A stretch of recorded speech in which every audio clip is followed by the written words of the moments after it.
Bienvenue sur DMG TV, les histoires mystiques. Si tu es nouveau sur la chaîne, n'oublie pas de t'abonner, de laisser un commentaire, de liker et de partager. Je vais raconter une histoire. Il y a un numéro à l'écran sur le plus 237 655 81 90 17. Bonjour DMG, bonjour à toute ta communauté. Ça, c'est une histoire de mon propre vécu. Quand j'étais en classe de terminale dans un lycée au Cameroun à Yaoundé. Dans ma salle de classe, j'avais un camarade puisque j'étais le genre d'élève un peu turbulent, un peu têtu et tout ça. Bon, en plus, moi, je montrais toujours que j'avais le cœur à tout et pour tout. Bon, on était là dans les blagues et autres. J'ai un camarade, il est de la région de l'Ouest au Cameroun. Son père était notable et tout ça. Il m'avait dit qu'il y a une cérémonie là-bas qu'ils avaient fait, qu'on appelait le Nakam chez eux.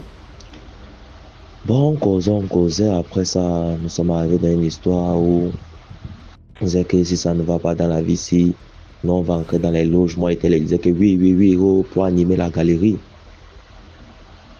Ensuite, un jour, il m'envoie des photos qu'un monsieur lui a envoyé sur Facebook et tout ça. Le monsieur devait nous rencontrer. Nous sommes allés dans le quartier Oja, à Yaoundé, pour rencontrer le monsieur. Nous sommes arrivés là-bas. Le monsieur nous fait comprendre que lui, il est dans une loge. Dans la loge, tout est bien, tout est tranquille et on ne te demande pas les choses de tu es ton père, tu es ta mère, c'est tranquille. Moi, étant donc curieux, je lui demande comment ça se passe dans la loge. Il me dit que là-bas, ça se passe après la phase de l'initiation. Quand on arrive maintenant à la réunion, il y a un lot de papier qui est dans un grand bol.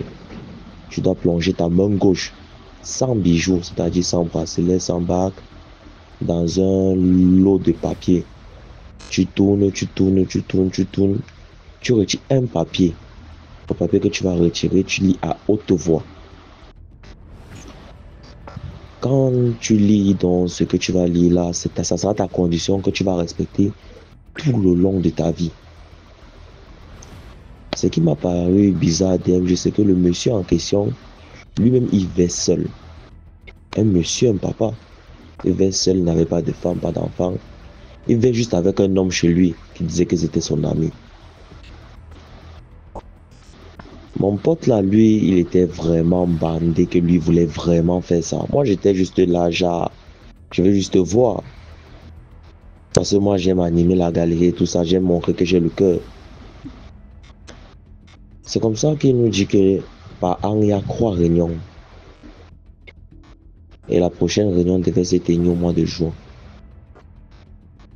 Et qu'on devait aller chez lui, la veille, on devait passer une nuit là-bas pour partir à la réunion le même jour, mais à minuit, c'est-à-dire comme c'est à le lendemain minuit. C'est comme ça que mon pote alors lui m'écrit à 20h le jour là pratiquement. Nous sommes quittés dans la nuit, nous sommes allés chez le monsieur. On arrive chez le monsieur, je t'assure DMG que l'atmosphère quand j'ai traversé le portail, l'atmosphère qui a traversé mon corps était tout autre chose. Là, j'ai dit à mon pote que non, je ne suis plus très sûr de vouloir faire ça. Mon pote me dit donc que non, nous y sommes déjà, il faut aller au bout. Je lui dis donc, gars, moi depuis là, je blaguais seulement, je voulais seulement voir si vrai ce genre de truc existe. En toute honnêteté, moi, mon père, en fait, ma mère, qui était pour moi ma mère et mon père en même temps, ne m'a pas enseigné ça. Moi, on m'a pas appris ça. On m'a pas appris l'argent facile comme ça là. C'est vrai, dans ma vie avant, j'ai volé, je me suis croqué, mais aller toucher les choses du diable là, je veux pas trop ça parce que le diable ne donne jamais rien pour rien et c'est un menteur. C'est ce que la Bible nous enseigne depuis. Je suis plus très sûr de vouloir faire ça. Je me tourne donc pour repartir, pour sortir du portail. Le gardien m'arrête. On commence à nous pousser vers la maison du monsieur. Jusqu'à ce que nous sommes entrés. Qu'on arrive dans la maison, On a trouvé un bébé de pratiquement 5 mois qui était couché là. On a trouvé tout un tas de personnes avec les triangles. Tu vois comme un double triangle bizarre là. Un triangle bien avec un autre triangle qui coupait ça au milieu inversé. Les gens étaient habillés en noir et en rouge. Quand on nous pousse dedans, on égorge le bébé de là. On égorge le bébé là. Le sang, il verse le sang dans une calebasse. Tous commencent à boire. On donne la calebasse à mon ami. Il boit. Quand il boit, il me passe la calebasse. Je regarde la calebasse, je vois le sang, je vois le corps d'un bébé, comment il est sans vie. Je vous assure, DMG, je ne sais pas quelle force m'a pris. La calebasse là qui avait le sang, j'ai versé ça sur tout le monde, donc j'ai versé ça sur eux dans la salle là. J'ai donné un coup de poing au gardien là. Et je me suis enfui. Quand je m'enfuis alors, les gars sortent aussi qui commencent à me poursuivre. Leur chef là-bas donne d'une voix, c'était une voix vraiment forte. Genre, ne courez pas, laissez-le et il va voir. Un truc du genre. Je cours, je rentre dans chez nous. Quand j'arrive à la maison, je sens mon corps comment je suis en train de partir. Et dis à ma soeur, l'aînée de m'amener chez le pasteur. Quand j'arrive chez le pasteur me voit, il me dit, tu as quelque chose à dire, parle. Commence à tout raconter. Le fait que j'ai raconté, la confessé, ça m'a beaucoup aidé. C'est comme ça qu'on est entré dans les séances de prière, moi dans le coma. Quand je sors du coma, on me demande de prendre une semaine de jeûne. C'est ça que j'ai pris une semaine de jeûne et de prière, de combat spirituel, jusqu'à ce que je sois sorti de là. Tout ce que je vous raconte, si nous sommes dans les années 2015, jusqu'au jour du mon ami avec lequel j'étais parti là-bas, je n'ai plus aucune de ces nouvelles. En 2016, j'avais entendu qu'il vendait, comme lui, il faisait souvent dans le business des shorts hawaïens.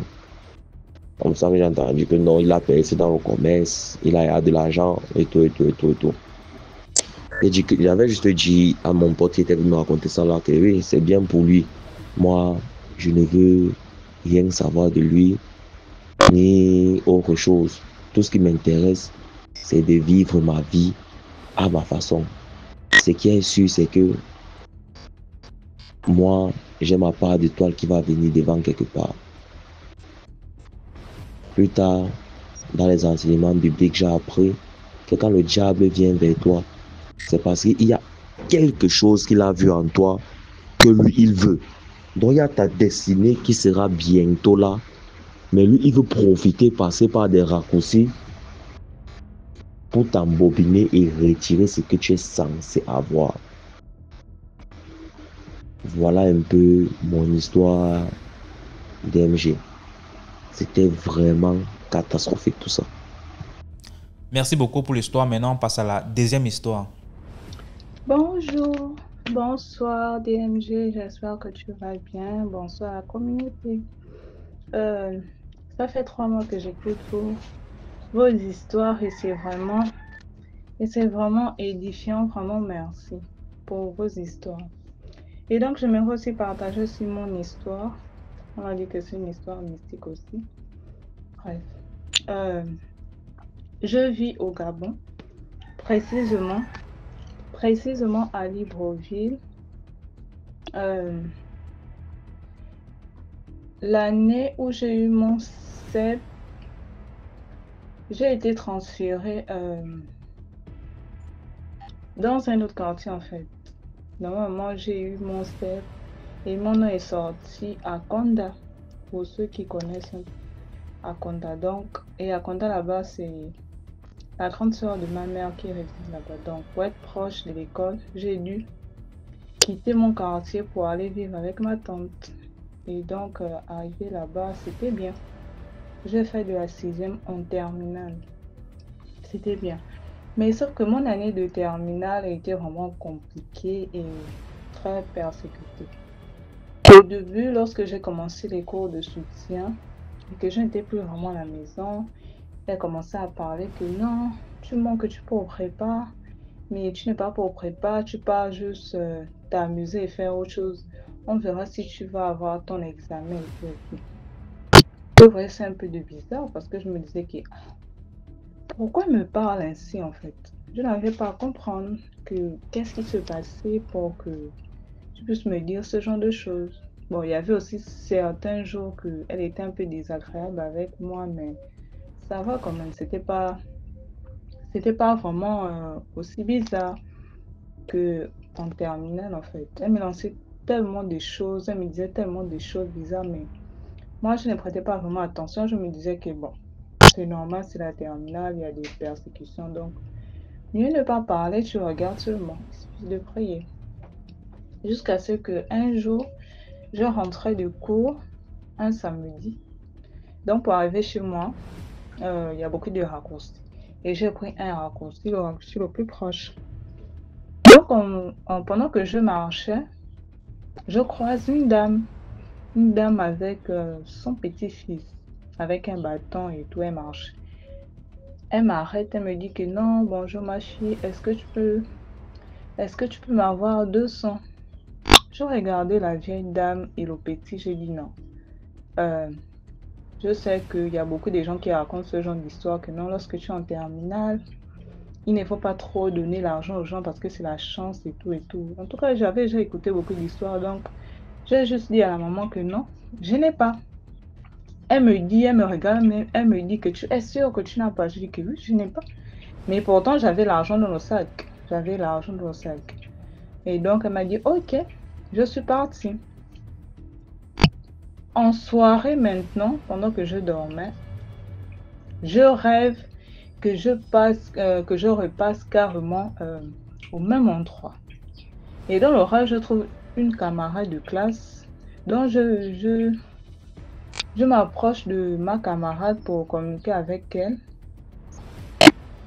En même temps, derrière moi, je ressens une personne qui me tape l'épaule. Et lorsque je me retourne, c'est la vieille dame que j'ai croisée en journée avec son petit-fils. J'étais choquée, je me suis retenue. J'étais choquée que, qu'est-ce qui se passe? Elle me dit que non, tu m'as menti que tu n'avais pas l'argent. Pourtant, tu avais l'argent. Je regarde la dame, je dis que, mais qu'est-ce qui ne va pas? Est-ce que j'étais obligée de vous remettre mon argent? Elle me dit que non, pourquoi tu m'as menti? Tu avais l'argent dans le sac. Tu pouvais me donner ça. J'ai regardé la dame, je dis que mais attends, je ne suis pas obligée de vous remettre mon argent. C'est mon argent. Et comment vous savez d'abord que j'avais l'argent dans le sac? Donc, en même temps que je parlais, elle a encore voulu me toucher. Lorsqu'elle a voulu me toucher, c'est comme si les gens dans le rêve.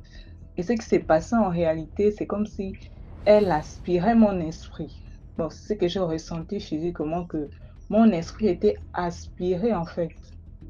Et en même temps, je me suis levée et j'ai eu des frissons. Et de là, je commençais à prier. Il était 3 heures ce jour.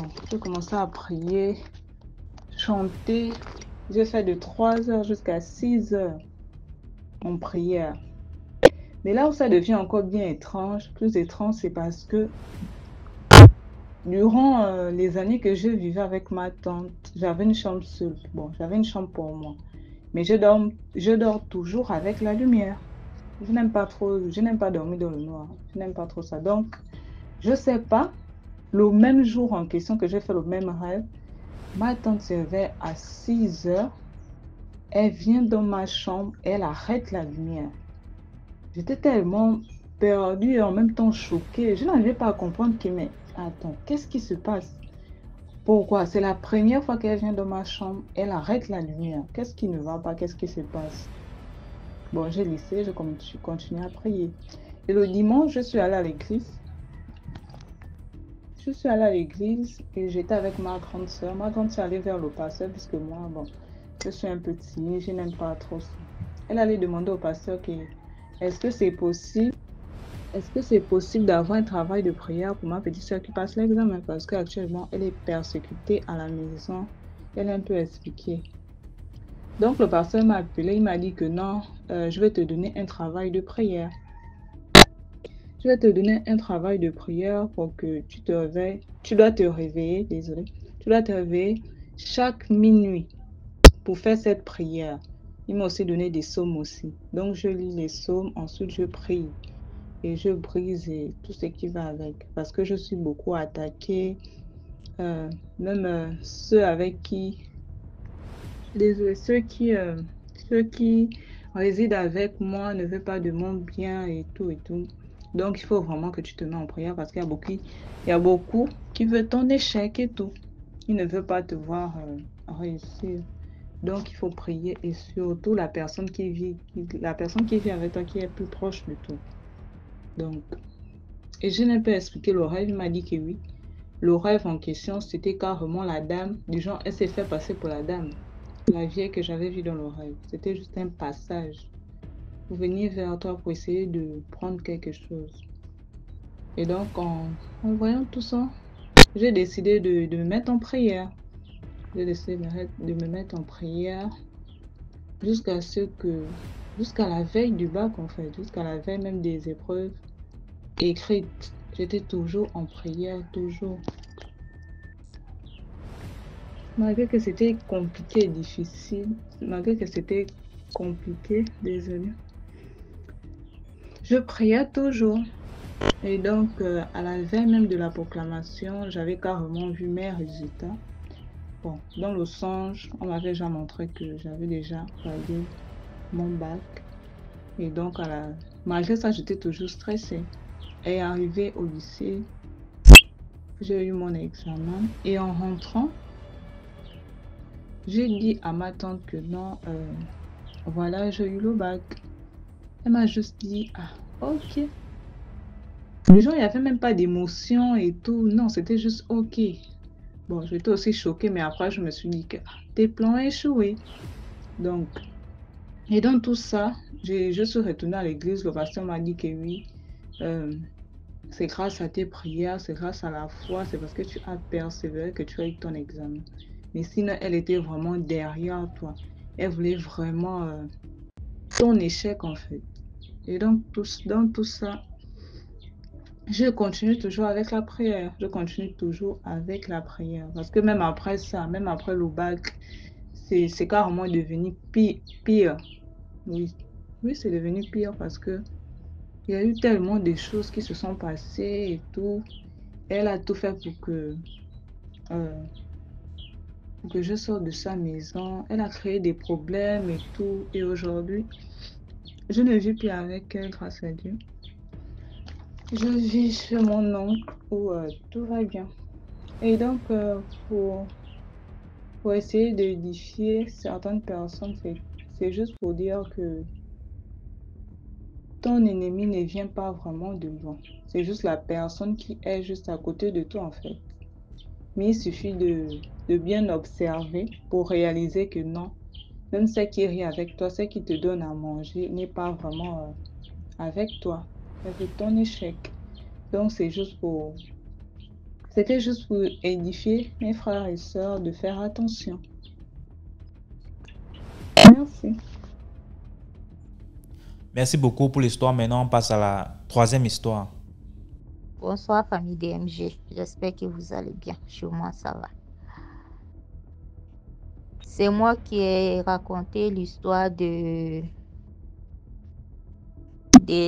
la vieille vendeuse de poissons, ouais, au marché. Je ne sais pas si l'histoire est passée. Bon, j'attendais d'écouter l'histoire avant de vous envoyer encore une autre histoire. Mais jusqu'à présent, je ne suis pas encore tombée sur l'histoire. Mais j'espère que je vais tomber sur l'histoire parce que là, j'écoute beaucoup. Je vous suis. Bon, ça fait maintenant 3 ans que je vous suis. C'est ma deuxième histoire que je raconte. L'histoire concerne ma mère. Et là, moi, j'étais petite. Elle a dit que j'étais avec elle ce jour-là quand ça se passait. Voilà. Elle mettait mon petit frère au dos. Elle avait 2 enfants à ce moment, mais maintenant, elle a 4. C'était moi, la plus grande, et mon petit frère qu'elle avait au dos. L'histoire se passe à Abidjan. Et elle était partie au marché, faire le marché. Et quand elle se retournait, elle a croisé une vieille dame, une vieille voisine. Quand elle a croisé la vieille voisine, la vieille tenait des feuilles, des légumes là, en main. Et elle donne les feuilles à ma mère. Elle dit à ma mère de remettre ça de donner ça à la maison, quoi, chez elle. Puisque ma mère doit passer chez elle avant d'arriver chez nous à la maison. Et ma mère a pris les légumes. Bon, elle ne sait rien. Elle a pris les légumes. Et la vieille s'est dirigée. Elle est partie dans le sens contraire. Dans l'autre sens. Plus loin. Ça veut dire là où la vieille partait même, elle allait mettre au moins peut-être 1 heure du temps avant de revenir. Avant d'arriver à la maison. Puisque quand elle a donné les légumes à ma mère, elle est partie loin. Elles se sont croisées au marché. Mais là, elle a pris même la route même, pas la route même qui mène à la maison. Ça veut dire qu'elle a pris carrément un autre chemin. Et le chemin qu'elle a pris, c'est même pas...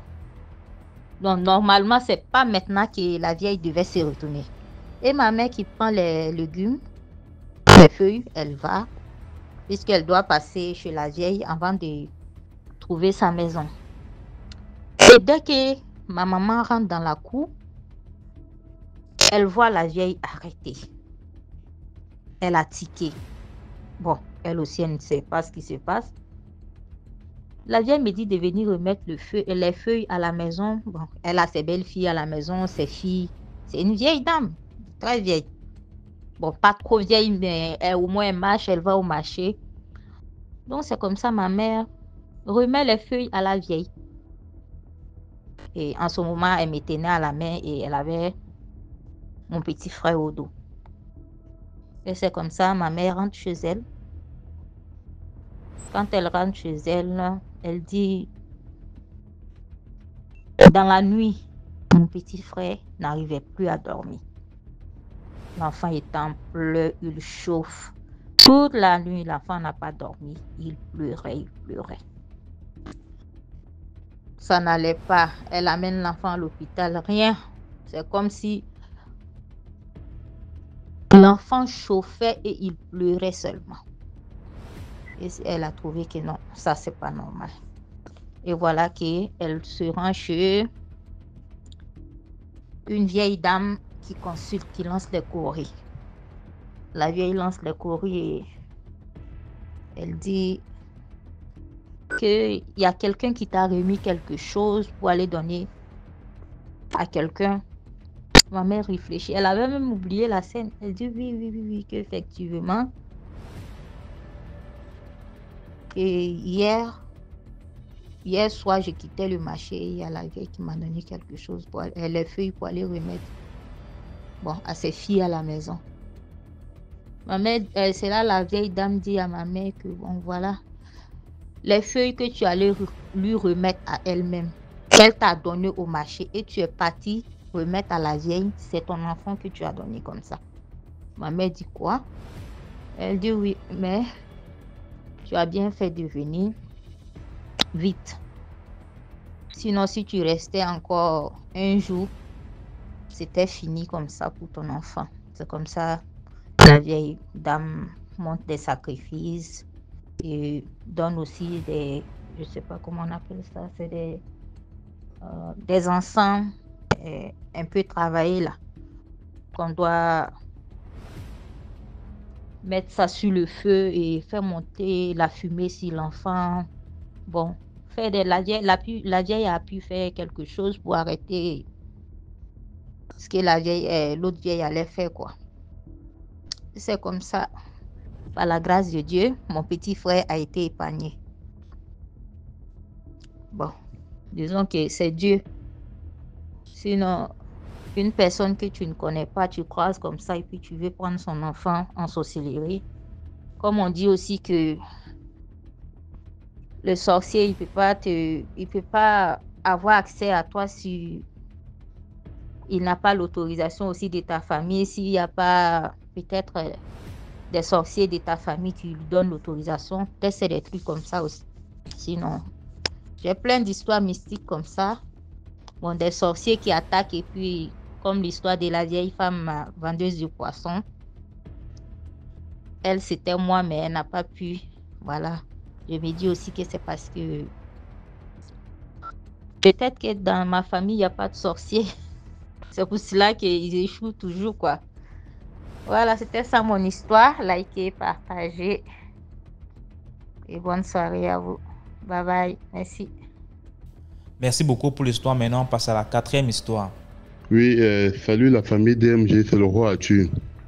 J'ai suivi certaines histoires qui parlaient des jumeaux et le pouvoir des jumeaux.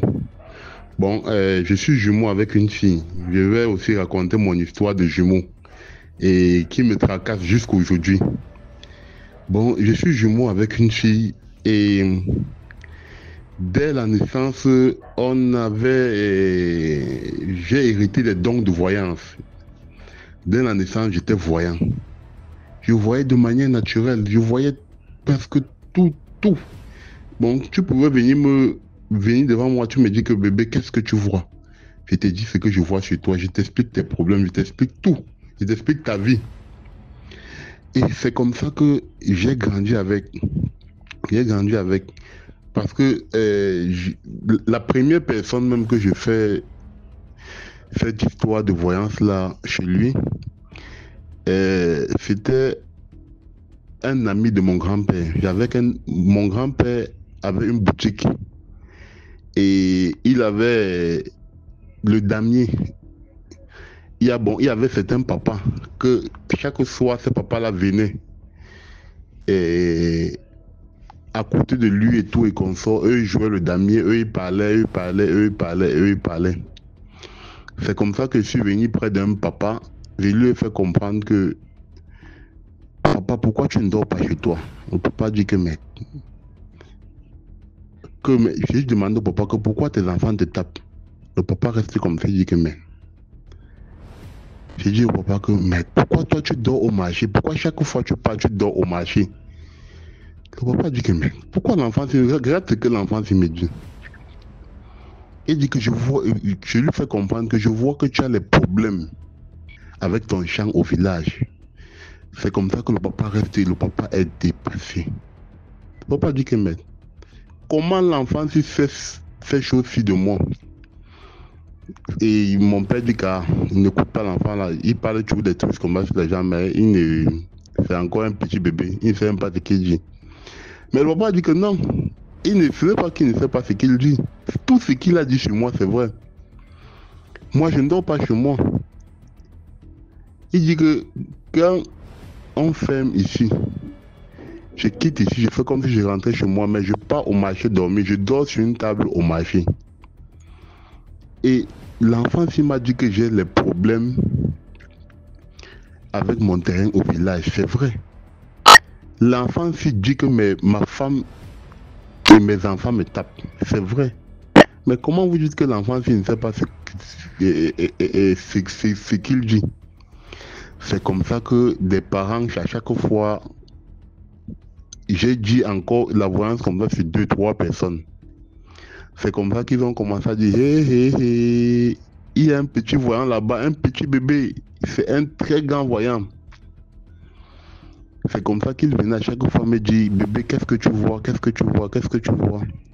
C'est comme ça qu'ils envoient les régimes de plantains, les régimes de bananes, et les papayes et tout et consorts. Et ils disaient que eux ils donnaient à ma grand-mère, ils disaient que je paye la voyance de ton enfant, hein. Je paye chaque année de payer la voyance de l'enfant, parce qu'il est trop petit, on ne peut pas lui donner l'argent. Mais on peut lui donner les bananes, on peut lui donner les plantains, on peut lui donner tout. Bon, voilà, c'est comme ça que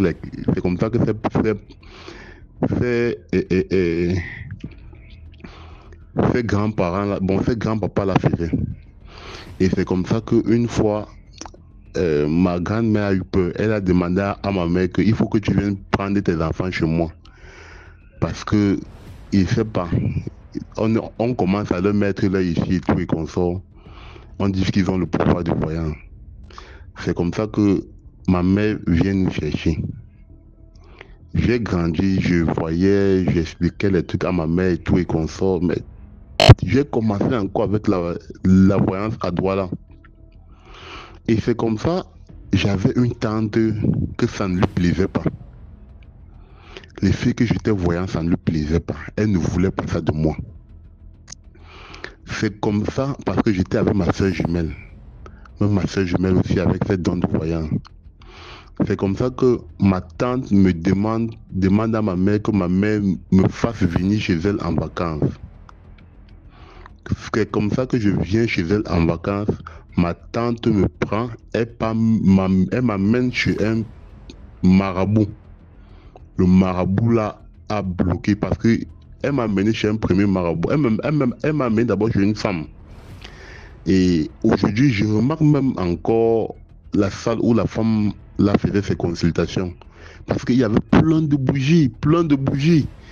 Et cette maman avec un truc comme une calebasse. Et dans cette calebasse, il y avait de l'eau dedans. Bon, la maman là regardait dans l'eau, elle parlait à ma tante. Elle regardait dans l'eau, elle parlait à ma tante. Elle regardait dans l'eau et elle parlait à ma tante. C'est comme ça que ma tante a dit que merde, bon les enfants, si vraiment c'est. Je ne sais pas ce qu'ils causaient. Et c'est comme ça, on a eu à nous travailler. Et puis, cette histoire de voyance là, on a fermé tout ça. Ils ont fait comment ou moi je ne peux pas savoir. C'est comme ça que quand les vacances sont finies, je suis rentré chez ma mère. Mais ma mère m'a encore regardé et me dit que mais, l'enfant qui expliquait des trucs et qui parlait les trucs aux gens, qu'est-ce qui s'est encore passé sur lui? Elle n'avait jamais su que ma tante m'avait pris, moi et ma soeur jumelle m'avaient amené quelque part pour qu'on travaille sur moi pour me bloquer. Ma mère n'avait jamais su. C'est avec des années, même l'école que je faisais, ça ne donnait plus rien ne donnait. Ma vie était devenue quelque chose comme ça et tout et qu'on sort. Ah, c'est un jour, ma mère me dit que mais qu'est-ce qui s'est encore passé chez toi? Des années. C'est où je lui fais comprendre que c'est telle tante qui m'avait amené quelque part pour qu'on travaille sur moi. Maman a crié que oui, je savais. Je savais que la sorcière là, elle guettait mes enfants. Mais ma mère a su ça bien après. Que merde, elle a eu les problèmes avec ma maman parce qu'elle est entrée dans des loges où il y a eu des décès dans la famille. Et ma mère a été contre certains décès dans la famille. Et puis elle a dit que ma mère est en train de l'accuser de sorcellerie et qu'elle a dit qu'elle doit montrer à ma mère. Ma mère a dit que merde, cette femme-là ne m'a jamais aimé. Elle a gâté mes enfants. Elle a amené mes enfants qu'on gâte. Que je suis resté toujours. Je vous regardais, je disais que qu'est-ce qui s'est passé sur mes enfants? Que je n'ai jamais su ce qui s'est passé sur mes enfants. Mais à chaque fois, ma tante là venait dire à ma mère que quand eux s'entendaient encore bien que tes jumeaux aussi ont le pouvoir. Tout le temps, ma tante là venait dire ça à ma maman. Ma mère me disait aussi que mes jumeaux ont le pouvoir comment? Je sais que mon enfant garçon, si de temps en temps, il voyait et il parlait. Mais je ne sais plus ce qui se passe sur lui. Mais elle n'avait jamais dit à ma mère que c'est elle qui nous a amenés quelque part pour bloquer ça chez nous. C'est comme ça que j'ai grandi. Quand j'ai grandi, tout était devenu difficile. Plus rien ne marchait. Puisqu'après le travail là, je ne sais pas ce qui s'est passé. Je ne sais même pas comment ils ont fait pour bloquer. Ils ont fermé mes yeux. Je ne voyais plus, je n'entendais plus, je ne ressentais plus rien. J'étais devenu comme ça, comme un mort. Bon, je n'étais plus connecté avec rien. Bon, j'étais juste là comme un fagot de bois. Je ne comprenais plus rien. Bon, tout ce que je voyais, tout ce que j'entendais, et l'effet, j'ai dit que je ne comprenais plus rien, je ne voyais plus rien, je ne ressentais plus rien. C'est comme ça, un jour, j'ai un monsieur qui me voit dans la rue. Le monsieur m'a regardé. Le monsieur m'a regardé. Le monsieur me dit, on t'a fait des choses pour te bloquer. On t'a fait des choses pour te bloquer. Là, je me rapproche un peu du monsieur et tout et qu'on sort. Et le monsieur, j'ai pris son contact et je suis allé chez lui un jour. Parce que j'avais même les soucis de santé. Ma santé était menacée. Il y avait des choses qu'on avait mis en moi pour me bloquer spirituellement. C'est comme ça que le monsieur a enlevé des trucs sur moi, enlevé des choses sur moi, Il est venu ici au niveau de mon front, il a enlevé un truc comme ça avec les courriers. J'ai dit que merde, Seigneur Jésus, ça c'est quelle histoire ça? L'affaire tu fais quoi sur moi? Il me dit qu'on a mis ça sur toi. Il a enlevé l'autre dans ma paume de main. Si on me disait qu'il pouvait rester comme ça avec des choses dans ma paume de main, des choses mystiques dans ma paume de main, je ne pourrais pas croire. Et c'est comme ça, quand il a enlevé certaines choses, directement, les sensations et des trucs de voyance qui me frappaient ont encore recommencé. J'ai dit que, ça c'est quelle histoire ça? Mais ça a commencé encore à me frapper. Le monsieur m'a fait comprendre que tu es un enfant qui a reçu des dons de voyance de tes grands-parents.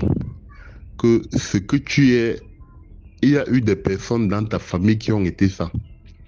Tu as reçu les dons de voyance, des dons de guérison de tes grands-parents. C'est eux qui t'ont donné ça. Et tu es quelqu'un qui va travailler sur les gens. La personne m'a fait comprendre que tu dois aller au village. Tu dois, vous savez, si vous n'êtes pas Bamileke, parce que je suis Camerounais, je suis Bamileke. Et voilà, si vous n'êtes pas Bamileke, vous ne pouvez pas savoir ça. Bon, en pays Bamileke, quand quelqu'un meurt, on l'enterre et il y a un certain nombre d'années on enlève son crâne, on met dans un canari, on peut mettre dans une maison sacrée. Bon, il y a la maison des crânes en pays Bamileke. Voilà, on met là-bas et ces crânes-là, on vient nourrir, on vient leur parler. Et ce sont ces ancêtres-là qui nous dirigent dans notre vie de tous les jours. Je ne sais pas. C'est comme ça qu'il m'a fait comprendre que ces personnes qui t'ont donné ces choses-là viennent de ta 4e génération, ta 5e génération, et ils viennent de la chefferie. J'ai dit que moi, je ne connais pas. Ils m'ont donné, il m'a fait comprendre, c'est eux qui t'ont donné. Il m'a fait comprendre que tu dois aller chercher leur tête. J'ai dit que je vais aller chercher leur tête où? Il me dit que tu dois chercher un traitant. Il doit aller dans un carrefour. Il doit ramasser la tête. Il doit ramasser la terre. Il doit mettre dans le canari. Ça va faire leur tête. Ça va faire la tête du papa dont tu succèdes. C'est comme ça que je suis allé, donc j'ai vu un traitant au village. Il est allé dans un carrefour et tout et qu'on sort.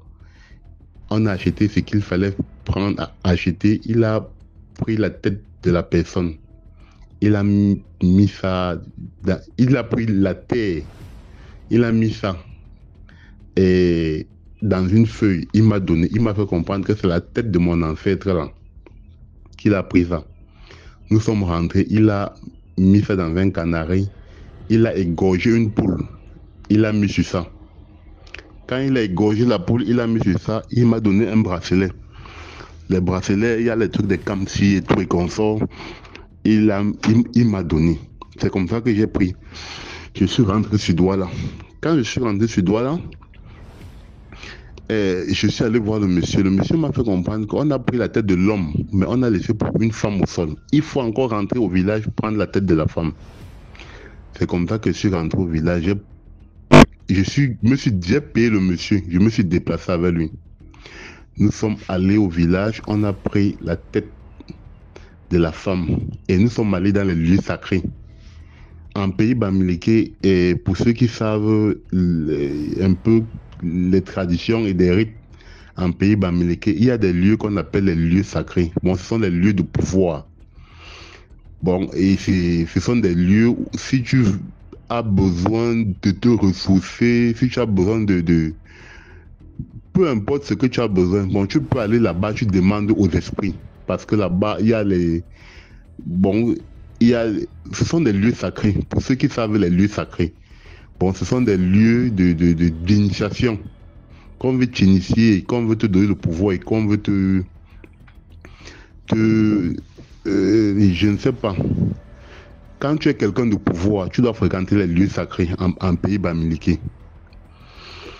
C'est comme ça que la personne m'a amené dans les lieux sacrés. Je me suis lavé dans les coups d'eau et on a versé le gâteau de maïs, on a versé l'huile et tout et consort. Et puis je suis rentré me coucher.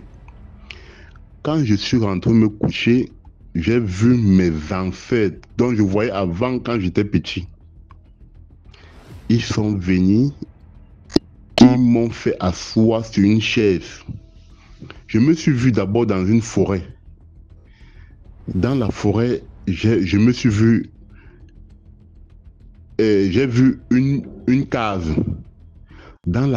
Après, je me suis vu assis sur la chaise dans cette case-là. Je suis resté là comme ça, j'avais certains papiers à main. Et je ne peux pas vous dire ce qui était écrit sur les papiers, mais ce n'était pas le français ni l'anglais.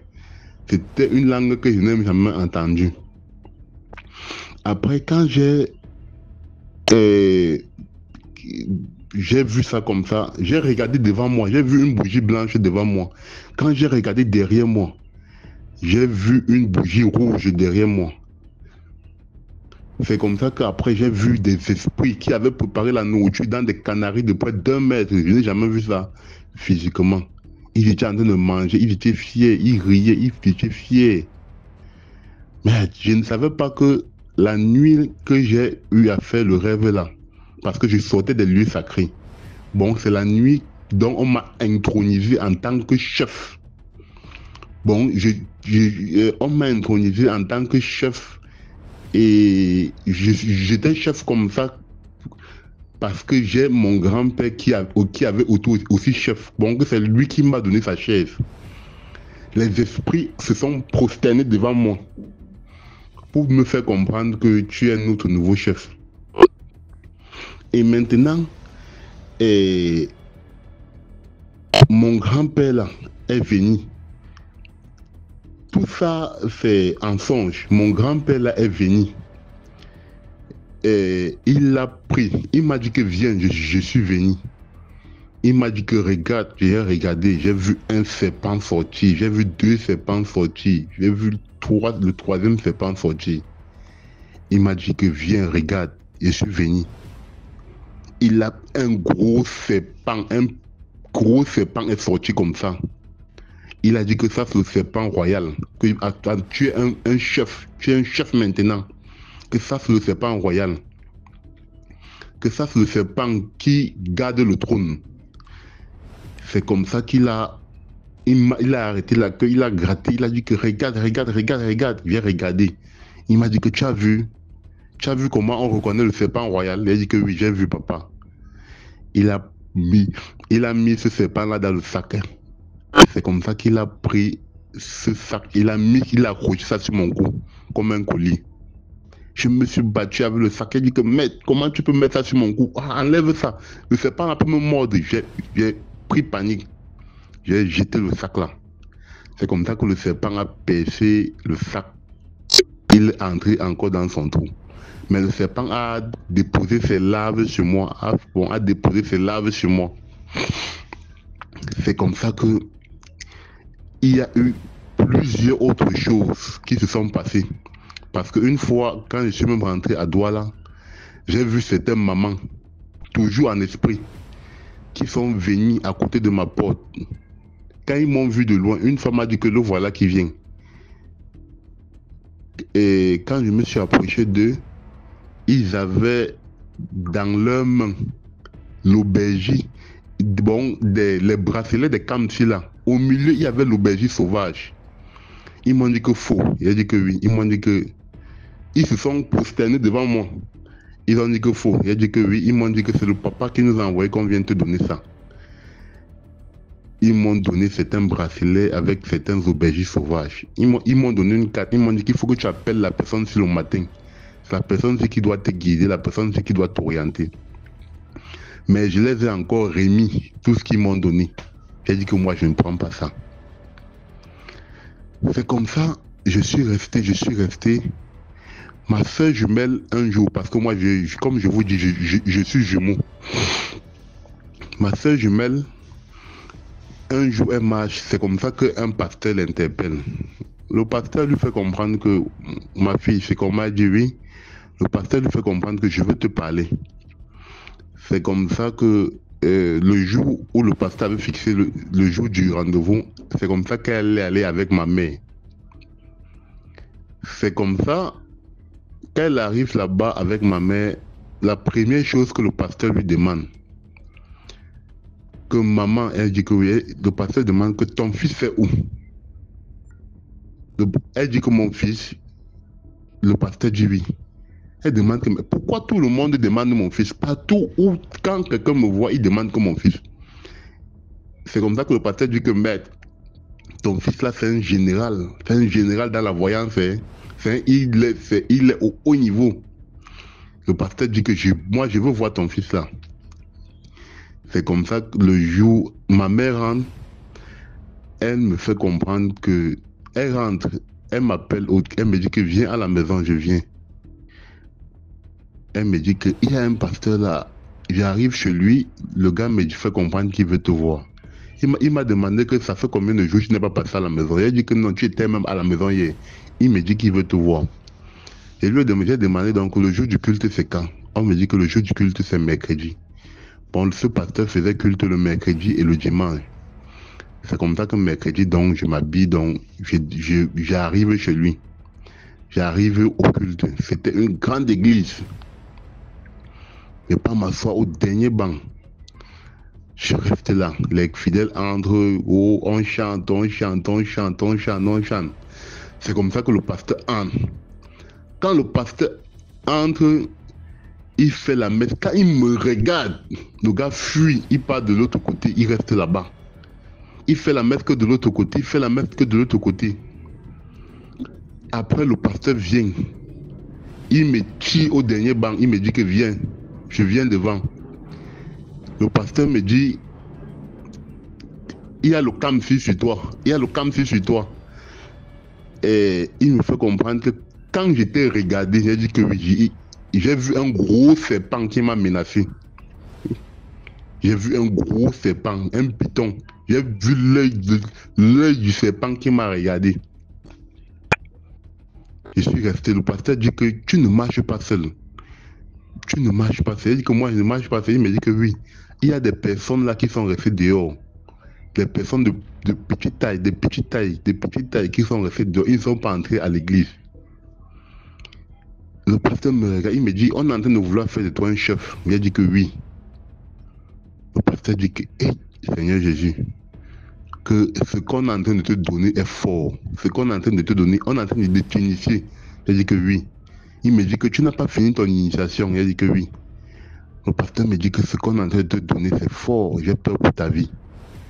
Il a dit que si on est en train de me donner n'importe quoi, ce sont mes ancêtres qui sont en train de me donner. Le pasteur me fait comprendre, il y a des choses qu'il ne peut pas dire ici à l'église. Et puis après, certaines personnes, parce que le pasteur a dit que je vois la voyance chez toi, tu es un voyant. Il a dit que oui, j'étais voyant quand j'étais petit. Il me dit que c'est en train de revenir, c'est en train de forcer pour revenir. Il dit que oui. Le pasteur me fait comprendre qu'il y a des choses que je ne peux pas dire ici. Et c'est comme ça que à l'église, quand on a parlé du serpent, les gens ont commencé à dire oh fire, esprit de serpent, esprit de fille, cela. Un moment, je suis sorti, je suis venu à l'église 2 fois et après que je suis venu, j'ai vu comment les gens me regardaient, les gens m'évitaient, les gens après ils disent que moi je ne passe plus dans l'église là. C'est comme ça que je ne suis plus, moi j'ai plus mis mes pieds dans cette église là. C'est comme ça une fois encore, je reste. Ma grand-mère est quittée de Melon, elle a eu les problèmes de pied, elle avait les problèmes, elle avait mal aux pieds. C'est comme ça, comme j'ai une moto, elle faisait ses soins dans un centre de santé qu'on appelle Bingo. Pour ceux qui sont à Douala vont savoir Bingo. Et c'est au niveau de Mopé. C'est comme ça, je porte ma grand-mère, je pars à Bingo tout le temps. Et j'ai une voisine qui me fait comprendre que elle a son leur pasteur prie aussi même sur les malades et puis il retrouve la guérison.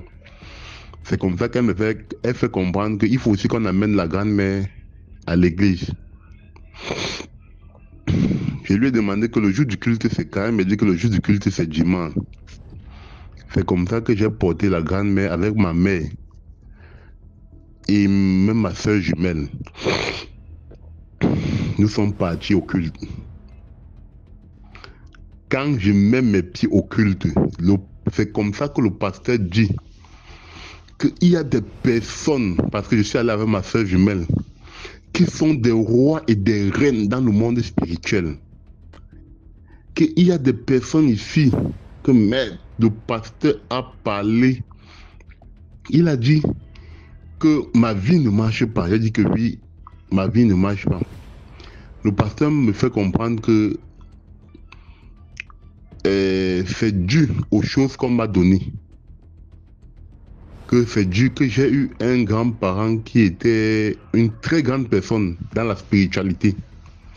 Et mon grand-parent là veut que c'est moi qui le remplace. Que depuis le ventre de ma mère, il m'a ciblé, moi et ma soeur jumelle, que ma soeur jumelle c'est une reine et moi je suis un roi. J'ai dit que oui. Le jour où on m'intronisait, même j'ai même vu. Et tout et consort, toute la période initiatique, j'ai vu. Parce que je venais à peine de sortir des lieux sacrés.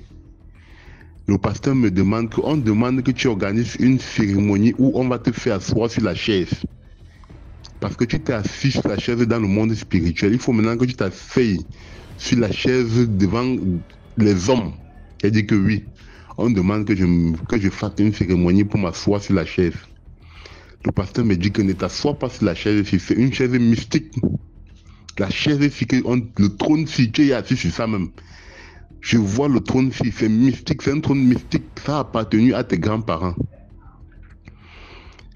Le pasteur me fait comprendre que tu as eu des grands-parents qui ont tissé des liens avec des esprits. Aujourd'hui, ces esprits te réclament.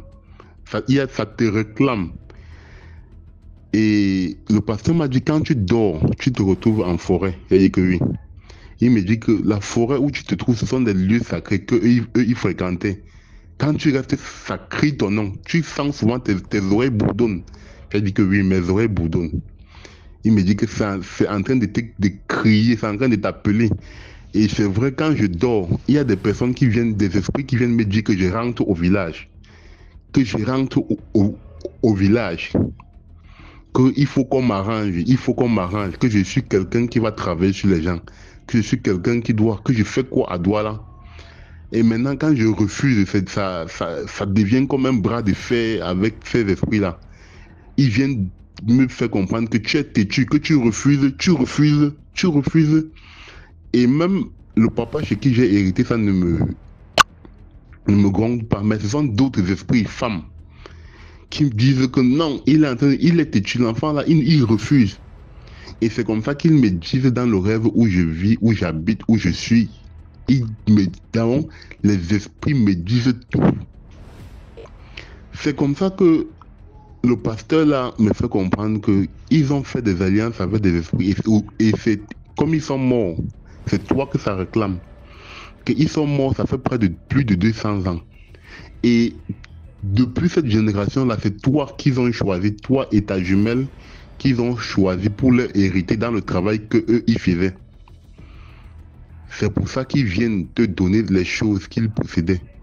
Quand je te regarde, je te vois avec le sac de la magie dans tes mains. On t'a donné un sac de la magie dans le monde spirituel. Et ce sac-là est dans tes mains.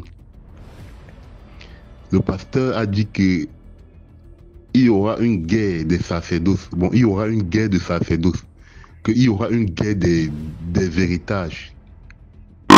C'est comme ça qu'à un moment même, je suis sorti de l'église parce qu'il parlait, il parlait de mal. Et puis, quand je suis sorti de l'église, je ne savais pas que la nuit, ça devait chauffer. La nuit, ça fait comment? Les hôtels se sont mesurés. Ce pasteur qui dit qu'il est pasteur, je vous dis encore, méfiez-vous des pasteurs. La majorité des pasteurs que vous voyez que vous voyez partout prêcher, vous voyez des églises remplies, ils ont fait des alliances avec des esprits de sirènes. C'est comme ça que dans la nuit, moi et une esprit sirène, on s'est retrouvés dans l'église. L'église que je suis allé en journée, on s'est retrouvés là-bas. C'est comme ça que la sirène dit que salut moi. Il y avait 4 à 5 sirènes. J'ai salué la première sirène, il n'y avait rien. J'ai salué la deuxième sirène, il n'y avait rien. J'ai salué la troisième sirène, il n'y avait rien. Quand j'ai mis ma main sur la main de la 4e sirène, j'ai tiré ma main directement. J'ai dit à la sirène, tu ne peux pas enlever ce que j'ai. La sirène dit que tu ne peux pas enlever ce que tu as. Mets ta main dans ma main alors. Si je n'enlève pas ce que tu as là. Je suis resté comme ça. Je n'ai pas pu saluer cette sirène-là. C'est comme ça que derrière moi, le serpent est sorti. Parce que comme je suis assis bon, le serpent est sorti. Bagarré seulement avec la sirène. La sirène aussi s'est transformée en lézard. Il y a eu un combat dans le monde spirituel. Moi et le pasteur là, que c'était terrible. Mais le serpent là a porté seulement la sirène là et tout et consort. Parti seulement avec elle. J'ai vu comment après le poisson, un gros poisson comme ça m'a vu. Le poisson s'est caché dans le trou. J'ai dit que j'ai vaincu, que j'étais vaincu. Toi, tu dis que tu es trop fort, non? Voilà ça que j'étais vaincu. Bon, le serpent là qui garde le trône a porté seulement la sirène là, parti seulement avec, jusqu'à ce que le pasteur là même a failli mourir. C'est comme ça que j'ai dit à ma mère que nous sommes allés dans une église là, on a failli me tuer là-bas. J'ai dit que je n'ai pas pu dans les églises de réveil. Je ne mets plus mes pieds là-bas. Oui, c'est mon histoire. L'histoire est très longue, comme j'ai un peu mis de temps. Et je vais venir vous raconter mes différents trucs que j'ai eu avec cette expérience-là et tout et consort. Mais mon initiation est toujours en train de se faire parce que c'est pas encore fini. Parce que les esprits demandent que je parte à l'ouest. Mais je durcis, mais je vais finir par partir. Il faut que je parte pour qu'on m'arrange, pour que je commence à travailler sur les gens.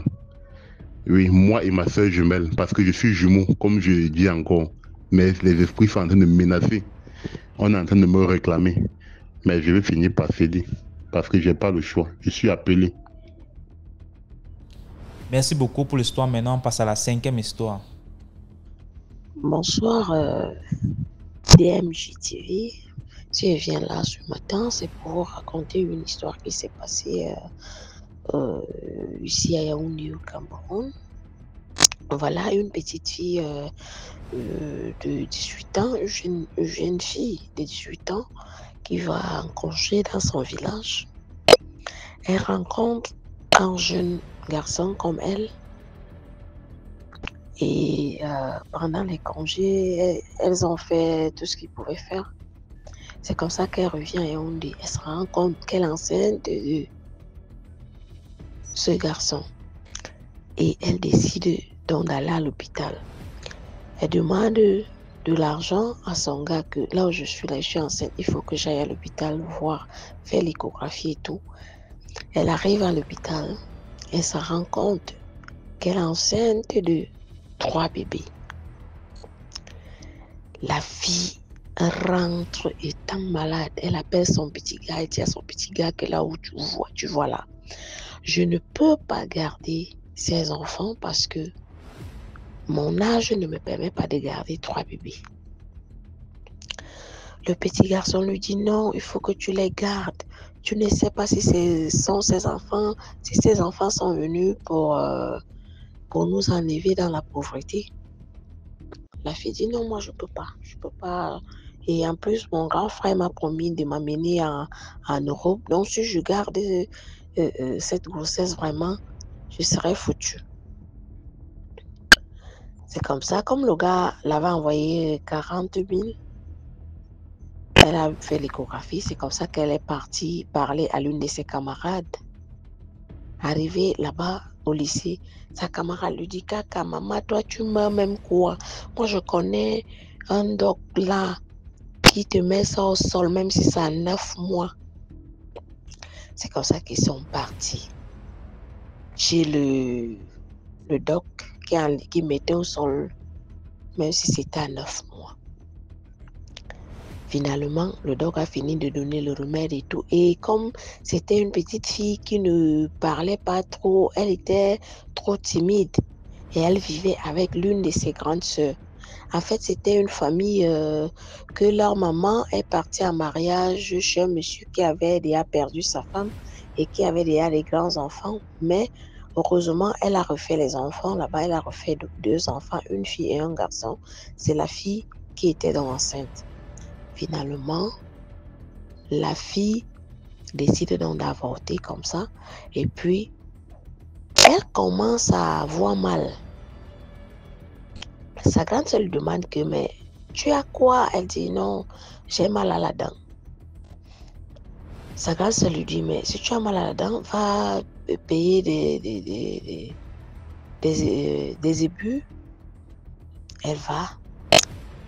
La deuxième fois, sa grande sœur voit que comme elle était en train de préparer le coq, qu'elle était en train de se plier là, sa grande sœur lui demande que tu as quoi? Elle dit non, j'ai les règles douloureuses. Tu as les règles douloureuses, il y a eu quoi? Et depuis quand tu saignes, tu ne me dis pas. Merci beaucoup pour l'histoire. Maintenant, on passe à la 6e histoire. Oui, bonjour la famille DMG, c'est le roi Arthur. Je viens vous conter une histoire qui s'est passée dans une entreprise à Douala. J'avais un de mes frères qui a eu un mal mystique dans son lieu de travail. Il ne savait pas où le mal mystique sortait, mais il a eu un mal dans son lieu de travail. Il a marché avec son mal partout, Il ne savait pas ce qu'il arrivait et tout et qu'on sent, mais il savait que le problème était mystique. Mais il ne connaissait pas l'origine de son mal et tout et qu'on sort. Le gars a souffert avec son mal. Un jour, il est allé à l'ouest avec son mal. On l'a montré la direction. On l'a montré la maison d'un papa. Un papa qui vivait en forêt. Et c'est comme ça qu'il arrive chez le papa. Quand le papa là, le regarde, le papa arrive seulement. Le papa dit que, mais, quand magistrat, tu es arrivé ici. Le papa dit que dépose d'abord 3 casiers de bière. C'est comme ça que le papa dit dépose 3 casiers de bière. Le papa lui a dit que va au marché. Le plus gros coq du marché, il faut acheter ça. Tu viens avec.